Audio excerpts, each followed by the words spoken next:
Hello everyone and welcome to my channel. I'm starting this channel as an outlet to be able to discuss and give my opinions on stuff I collect, watches, pens, any other accoutrements that make their way towards me. I will focus mostly on watch reviews, entry level on up to both vintage and modern.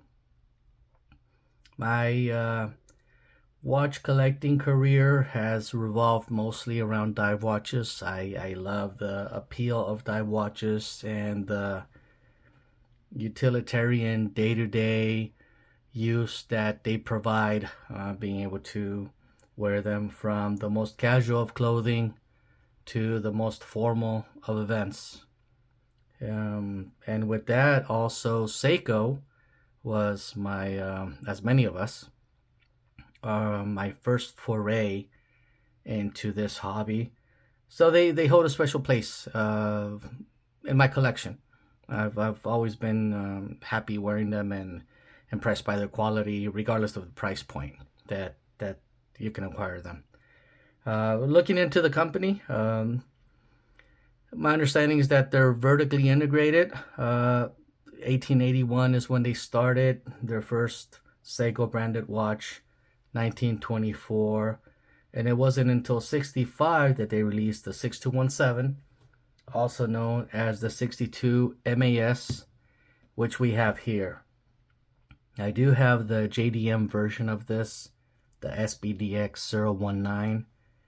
The only thing that I believe is different is the box and the paperwork it comes with, but for the most part, I understand it's the same watch, the same amount released. It falls into the 2000 limited edition, and from here on forward, I'm just going to refer to it as the SLA017. Now, the watch comes in this very nice blue Seiko box. It's your paperwork, manual for the 8L35 movement. 8L35 movement, by the way, it's similar to the Grand Seiko 9S55. It's runs at 4 hertz, so 28,800 vibrations per hour, 50-hour power reserve, and it's unfinished on this watch, which I'm okay with that. It's a solid case back, so at least we don't have to gaze upon an unfinished movement all the time. Not that it would matter anyhow. This watch has perfect attention to details, and it's a nice watch overall. Nice watch to look at, nice watch to wear. The only noticeable update from the original one, at least in my opinion, is the size, right? It went from a 37 millimeter to 39.9, almost 40. And then the water resistance on it changed. It went from 150 to 200. It does have this DiaShield coating, which is a proprietary coating that Seiko applies. It's been holding up. I really do not see any noticeable scratches, not even desk bumping scratches. Normally by now I think the buckle would have been showing signs of wear, but it seems to be holding up. It is polished on the sides, and it has a nice solid case back with a dolphin instead of the wave traditional to Seiko watches. Dolphin, of course, being how the original one was released. The crown is signed very nicely with the full name of Seiko versus just an S or not signed at all. And the bezel,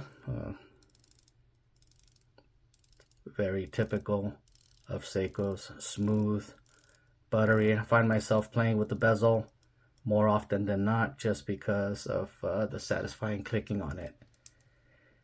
It's I think it's aluminum with some sort of protective coating, but it's very smooth. I initially thought it was ceramic, but my understanding is that it's aluminum, and it's just the coating is very smooth on it.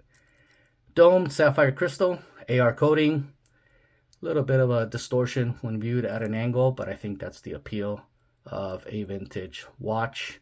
And the AR coating really does not, or allows the watch to, the dial to be viewed without anything obstructing it. At no point throughout the day do I feel that anything's blocking the view. Now the dial, gorgeous dial. Anthracite gray with a sunburst pattern. What I love most about the dial is the frame date window. Believe it or not, there's a lot of watches. I noticed that a lot. When it's not framed, it's kind of an eyesore. It's there. It almost looks like an afterthought. It's not done. And in this case, it's very well blended in with the rest of the indices. 19 millimeter lugs, comes on a bracelet, and kind of an unusual size, but let me get my butler here too. But they also provide a nice rubber strap. Pretty cool keeper right there. Seiko also. I wear this watch mostly, and this very flexible, very soft. I wear it mostly on the bracelet only because I have a very similar watch that I wear on the strap, so this one stays on the bracelet. And why did I buy this watch? I love dive watches. I love Seiko. This being an opportunity to own their first dive watch in a modernized version. I jumped at the opportunity when I was able to do it. It's limited edition. I enjoy that aspect of it. I feel that there is some value retention to it. It's a timeless appeal.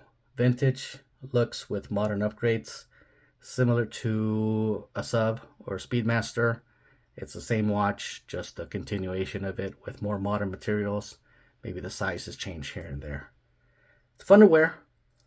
And as with my other watches, I'm also looking to decades of use with this one.